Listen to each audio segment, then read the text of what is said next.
दाखिला फीस और वार्षिक चार्ज वसूले जाने की शिकायतों के बाद जिला प्रशासन के आदेशों पर गत दिवस प्रशासनिक टीम द्वारा 2 स्कूलों के रिकॉर्ड रूम बंद करवाए जाने के विरोध में प्राइवेट स्कूल एसोसिएशन ने आज तमाम स्कूलों को बंद रखकर अपना विरोध जताया। कठुआ में आयोजित पत्रकार वार्ता को संबोधित करते हुए प्राइवेट स्कूल एसोसिएशन के प्रधान सतपाल मल्होत्रा ने कहा कि जिला प्रशासन ने स्कूलों में इस तरह से चार्ज किए जाने पर रोक लगाई है, जबकि उन्होंने इन आदेशों को हाई कोर्ट में चुनौती दे रखी है, लेकिन कोर्ट द्वारा स्टे दिए जाने के बावजूद प्रशासन इस तरह की कार्रवाई कर रहा है। उन्होंने कहा कि कोर्ट में भी प्रशासन ने अपनी स्थिति स्पष्ट नहीं की। उन्होंने कहा कि प्रशासन का इस तरह का रवैया बर्दाश्त नहीं किया जाएगा और अगर प्रशासन ने इसी तरह की कार्रवाई जारी रखी या फिर उन्हें प्रताड़ित करने का प्रयास किया तो इसके विरोध में पूरे संभाग में प्राइवेट स्कूलों को बंद करवाकर अपना विरोध दर्ज करवाएंगे। हो रही है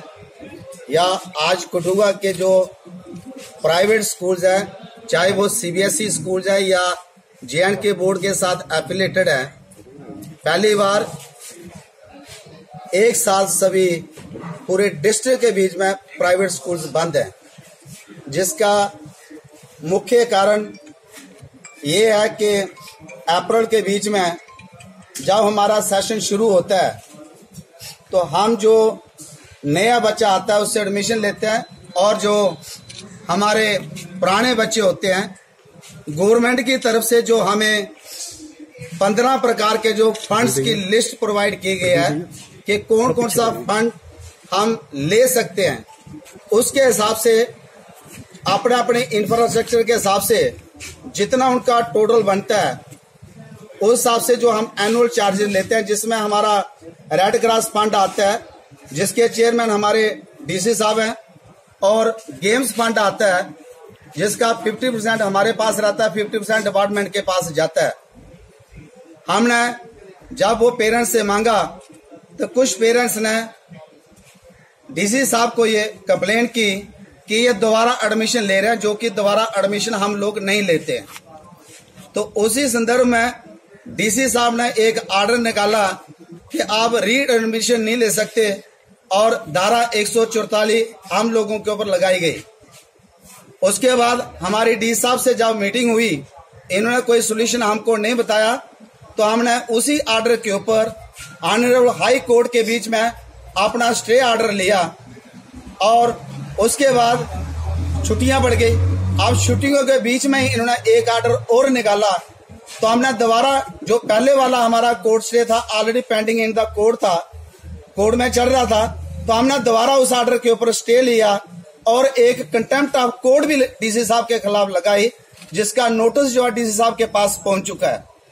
अभी तक जब हमारा केस दोबारा कोर्ट में लगा, DC साहब की तरफ से जो जवाब कोर्ट में जाना चाहिए था, अभी तक इन्होंने कोर्ट में कोई जवाब नहीं दिया। और कल आपने देखा होगा कि हमारे शहर के अंदर हमारी छवि को खराब करने के लिए जो हम एजुकेशन सेक्टर के बीच में पढ़ा लिखा तबका जो अपने काम कर रहा है और एम्प्लॉयमेंट भी जनरेट किया और लोगों को भी एम्प्लॉयमेंट दी है। जहां तक हमारे पास बिलो पॉवर्टी लाइन बच्चे भी होते हैं, हमने करते हुए DC साहब ने कल 2 स्कूलों के ऊपर विजिट करके और बिना किसी नोटिस के आप उनसे रिकॉर्ड मांगिए और सीधा उनका जो ऑफिस रूम था जहां पर उनका क्लरिकल स्टाफ बैठता है उसको लॉक कर दिया। हम एक जॉइंट मंच पर इकट्ठे हुए, तो जॉइंट एक्शन फोरम हमने कल बनाया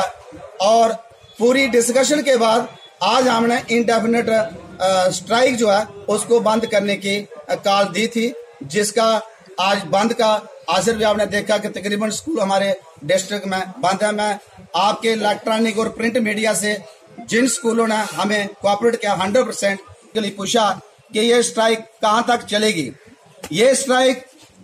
हमारी तब तक चलेगी, ये जही डिस्ट्रिक्ट कठुआ में मौजूद रहने वाली नहीं है। अगर 1-2 दिन के बीच में हमारे जो ऑर्डर DC साहब ने निकाला है